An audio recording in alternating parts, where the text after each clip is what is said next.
नमस्कार दोस्तों, स्वागत है आपके अपने यूट्यूब चैनल एएस अकेडमी में। दोस्तों, आज हम इस वीडियो में चर्चा करेंगे मध्य प्रदेश में ग्राम पंचायत सचिव की भर्ती के बारे में। दोस्तों, आपको बता दें कि मध्य प्रदेश राजपत्र के द्वारा यह जानकारी प्रकाशित की गई है और इसमें बहुत सारे संशोधन किए गए हैं। हम उस संशोधन के बारे में भी बात करेंगे। साथ में एक महत्वपूर्ण बात इतनी चर्चा करेंगे कि क्या इसमें महिलाएं फॉर्म भर सकती हैं या नहीं।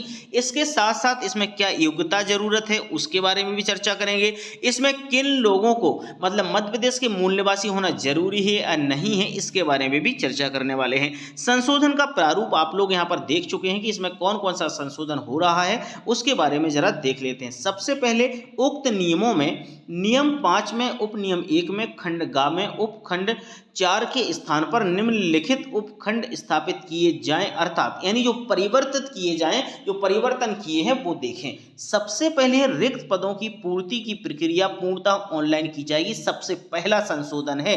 सबसे पहला संशोधन ये है कि इसकी जो प्रक्रिया है पूर्ण रूप से ऑनलाइन की जाएगी। इसको अब ऑफलाइन नहीं किया जाएगा। पहले क्या होता था कि फॉर्म भरे जाते थे, जमा किए जाते थे और अपने जनपद, पंचायत और जिला स्तर पर इसकी प्रक्रिया पूर्ण हो जाती थी।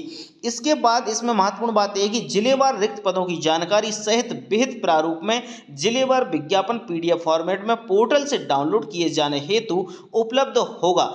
इन विज्ञापनों को डाउनलोड किया जाएगा, मुद्रित किया जाएगा और संबंधित जिले की जिला पंचायत तथा जनपद पंचायत कार्यालयों सहित सभी सहज दृश्य स्थानों पर प्रदर्शित किया जाएगा। जहां पर आप सभी लोग देख सकते हैं वहां पर इसको चस्पा किया जाएगा। इसके साथ संबंधित जिला स्थानीय समाचार पत्रों में विहित प्रारूप में एक विज्ञापन के माध्यम से इस आशय की संक्षिप्त सूचना जारी करेगा कि विस्तृत दिशा निर्देशों में विभाग के पंचायत दर्पण पोर्टल पर पंचायत सचिव भर्ती खंड में उपलब्ध हैं। इतनी बात समझ गए। ये बहुत ही महत्वपूर्ण थी जो मैंने आपको बता दी है। अब हम बात करेंगे आगे। ये तो बात का वाली क्लियर हो चुकी कि यह जो भर्ती होगी ऑनलाइन आवेदन होंगे। आवेदन प्रस्तुत के लिए विस्तृत प्रक्रिया निर्देश पृथक से जारी किए जाएंगे और ऑनलाइन के सिवाय किसी अन्य प्रकार से भेजा गया आवेदन स्वीकार नहीं किया जाएगा। अन्य प्रकार से मतलब यदि आप ऑफलाइन आवेदन भेजते हैं तो यहाँ पर आपका जो आवेदन है वो स्वीकार नहीं किया जाएगा। आपको ऑनलाइन ही फॉर्म भरना है। आगे बात करेंगे। आवेदन करने वाले आवेदकों को उस जिले का स्थानीय निवासी होना चाहिए। स्थानीय निवासी के लिए आवेदक का नाम भारत के निर्वाचन आयोग की संबंधित जिला की मतदाता सूची में विज्ञापन वर्ष की प्रथम जनवरी को अनिवार्य रूप से रजिस्ट्रीकृत होना चाहिए। यानी इस आवेदनकर्ता को उस जिले का निवासी होना चाहिए। साथ में यदि आप निवास प्रमाण पत्र की जरूरत नहीं पड़ेगी, इसमें आपके पास वोटर सूची आपके पास है तो आपका काम चल जाएगा। ग्राम पंचायत सचिव के ऑनलाइन प्राप्त आवेदनों की जांच के पश्चात उच्च माध्यमिक परीक्षा और उच्च माध्यमिक परीक्षा यानी उच्चतर माध्यमिक यानी 10th और 12th के जो अंक हैं आपके, उन अंकों की प्रतिशतता के कुल योग यानी एग्रीगेट के आधार पर प्रवर्गवार अर्थात अनुसूचित जाति, अनुसूचित जनजाति, अन्य पिछड़ा वर्ग और आर्थिक रूप से कमजोर वर्ग प्रवीण सूची तैयार की जाएगी। यानी यहाँ पर आपको SC, ST, OBC और EWS की सभी की सूची अलग अलग तैयार की जाएगी, जिसमें आपको किसी भी प्रकार की असुविधा ना हो। आप ये बात क्लियर हो गई। इसमें आपकी 10वीं और 12वीं इन दोनों परीक्षाओं में जितने आपके रिजल्ट आया उस रिजल्ट का एक परसेंटेज निकाला जाएगा, उसका एग्रीगेट बनाया जाएगा। उस एग्रीगेट के माध्यम से आपकी मेरिट बनेगी और उसके बाद आपका सिलेक्शन होगा। ठीक है।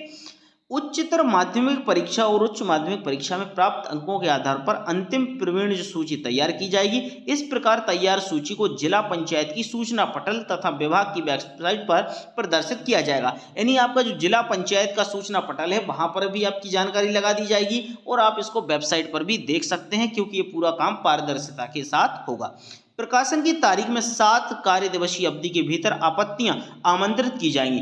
यदि जिस दिन यह लिस्ट जारी होगी उसके 7 दिन के अंदर अंदर, यदि जैसे मान लिया 1 तारीख को लिस्ट जारी हुई और आपको कोई आपत्ति लग रही है कि कोई शंका लग रहा है, तो आप कर सकते हैं कि 1 से 7 तारीख के अंदर अंदर इसमें आपत्ति लगा सकते हैं कि भैया हमें परेशानी है, हमारी परसेंटेज ज़्यादा थी या किसी की परसेंटेज कम है, उसका हुआ क्या नहीं हुआ, ये आपत्तियां आप लगा सकते हैं। मुख्य कार्यपालन अधिकारी जिला पंचायत की अध्यक्षता में गठित चयन समिति इस प्रकार प्राप्त आपत्तियों का निराकरण करेगी और 7 कार्य दिवस की अवधि के भीतर अंतिम चयन सूची तैयार करेगी।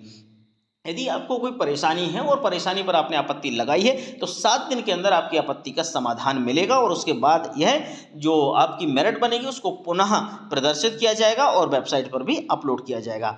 एक बात महत्वपूर्ण याद रखिएगा, यदि 2 व्यक्ति हैं और उनके समान अंक आ रहे हैं तो उसमें जिस व्यक्ति की उम्र ज़्यादा होगी उसको सबसे पहले प्राथमिकता दी जाएगी। ठीक है।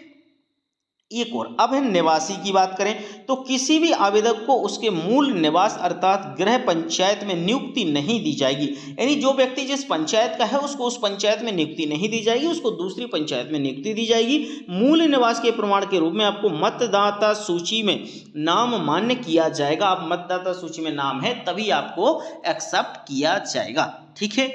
इसके आगे एक महत्वपूर्ण बात और है, वो भी देख लेते हैं कि कुल रिक्त पदों में 50% पद ग्राम रोजगार सहायक के लिए आरक्षित रखे जाएंगे। जो ग्राम रोजगार सहायक हैं उनके लिए 50% यानी 1000 पद हैं तो उसमें 500 पद आपके जो रहेंगे वो ग्राम रोजगार सहायक के लिए रिजर्व रहेंगे। इतनी बात क्लियर होगी। आगे बात करें, प्रवीण सूची के अनुसार रिक्त पदों की संख्या 25% की एक प्रतीक्षा सूची तैयार की जाएगी। मतलब 25% इसमें वेटिंग रहेगी। उसके बाद प्रवीण सूची और प्रतीक्षा सूची जिला पंचायत की सूचना पटल और विभाग की वेबसाइट पर प्रदर्शित की जाएगी। इसके साथ साथ विज्ञापन के प्रकाशन के कैलेंडर में वर्ष कि 31 दिसंबर तक विधिमान्य होगी।